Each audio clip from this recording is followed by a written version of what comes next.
Middle east में जंग और दुनिया भर में टेंशन का लेवल हाई। लेकिन इस बार लड़ाई सिर्फ मिसाइलों तक सीमित नहीं है, क्योंकि अब दरारें मैदान में नहीं बल्कि दोस्तों के बीच दिख रही है।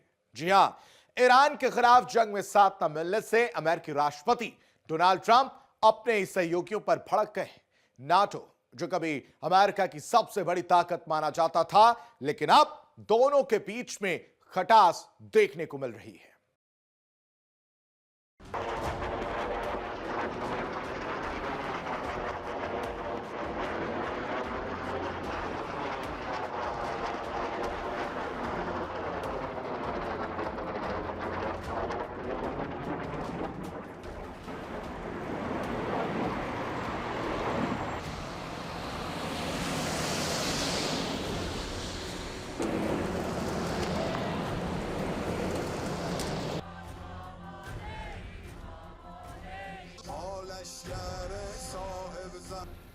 जिस जंग की शुरुआत अमेरिका ने की थी, अब उस जंग के जाल में खुद अमेरिका फंसता हुआ नजर आ रहा है।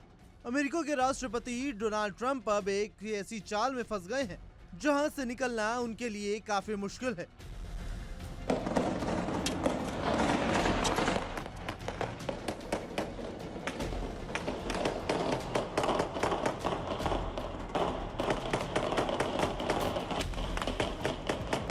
वेनेजुएला में कब्जे के बाद ग्रीनलैंड पर नजर और फिर अचानक ईरान पर हमला। ट्रंप की ये चाल थोड़ी सी गलत साबित हो गई, क्योंकि इस चाल ने डोनाल्ड ट्रंप का समीकरण ही बदल दिया और उसका परिणाम ये हुआ कि इस जंग के दौरान ट्रंप को कई जगहों पर चुनौतियों का भी सामना करना पड़ा और इस कड़ी में नाटो भी आ गया। ईरान के खिलाफ अमेरिका का साथ देने के मामले में नाटो पीछे रहा तो ट्रंप अब नाराज बताए जा रहे हैं।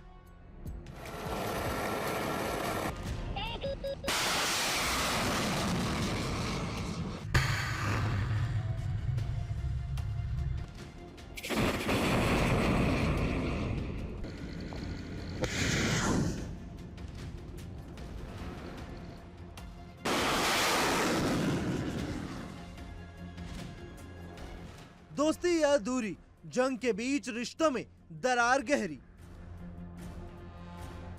ईरान के खिलाफ जारी टकराव के बीच अमेरिकी राष्ट्रपति डोनाल्ड ट्रंप ने अब अपने ही सहयोगियों पर निशाना साध दिया।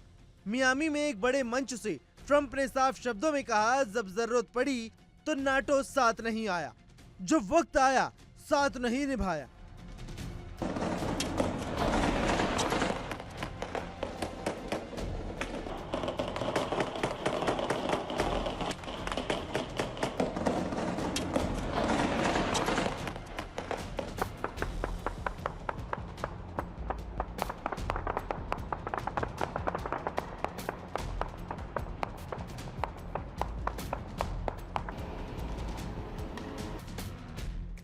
ट्रंप का गुस्सा इसलिए भी है क्योंकि यूरोपीय देशों ने ईरान के खिलाफ सैन्य मदद से हाथ पीछे खींच लिया। हालांकि इस ऑपरेशन से पहले अमेरिका ने अपने सहयोगियों से राय भी नहीं ली थी। फैसला अकेला, अब साथ है ढीला। रणनीति बनी पर गठबंधन हिल गया।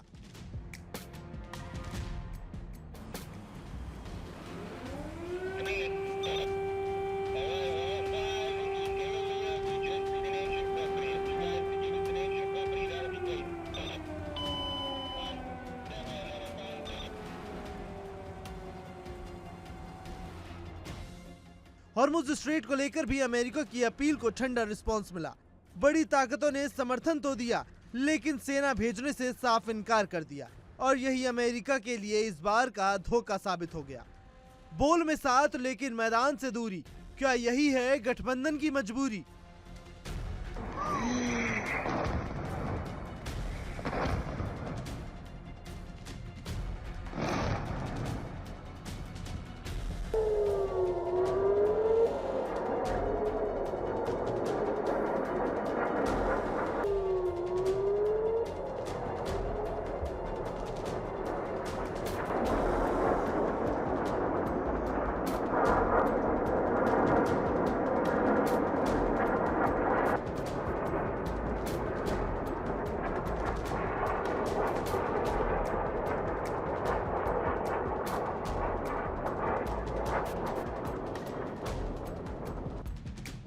ट्रंप ने तो यहां तक कह दिया कि शायद अब अमेरिका को नाटो के लिए खड़े रहने की जरूरत नहीं। सुपर पावर का सवाल, क्या बदलेगा खेल का हाल? नाटो रहेगा साथ या टूटेगा ये जाल? जंग सिर्फ मैदान में नहीं, अब रिश्तों के बीच भी लड़ी जा रही है। इधर इजराइल लगातार ईरान के परमाणु ठिकानों पर हमले कर रहा है। इजराइल ने एक बार फिर ईरान में न्यूक्लियर प्लांट पर हमला किया। ईरान की मीडिया के मुताबिक इजराइल के हमलों में मध्य ईरान में स्थित एक हैवी वाटर रिएक्टर को निशाना बनाया गया।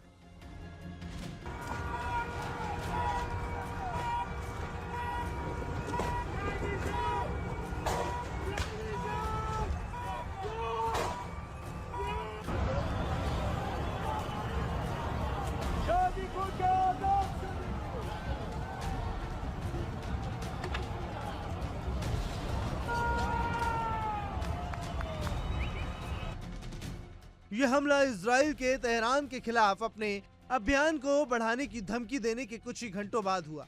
ईरान के परमाणु ऊर्जा संगठन ने कहा कि इराक में शाहिद खोंडाब हैवी वाटर कॉम्प्लेक्स को निशाना बनाया गया। संगठन ने कहा कि हमलों में कोई हताहत नहीं हुआ और प्रदूषण का कोई खतरा नहीं है। तो वहीं IRGC ने इजराइल को चेतावनी दी कि वह हमलों का जवाब देगा।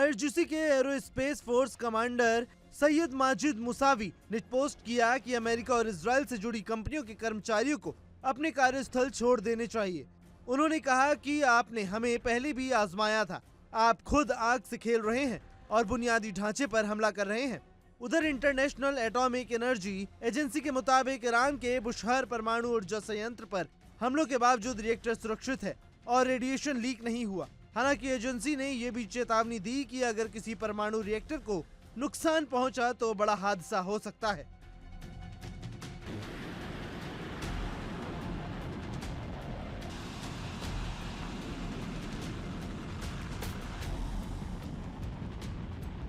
देखिए इंडिया डेली 24/7 अब आपकी स्मार्ट टीवी पर।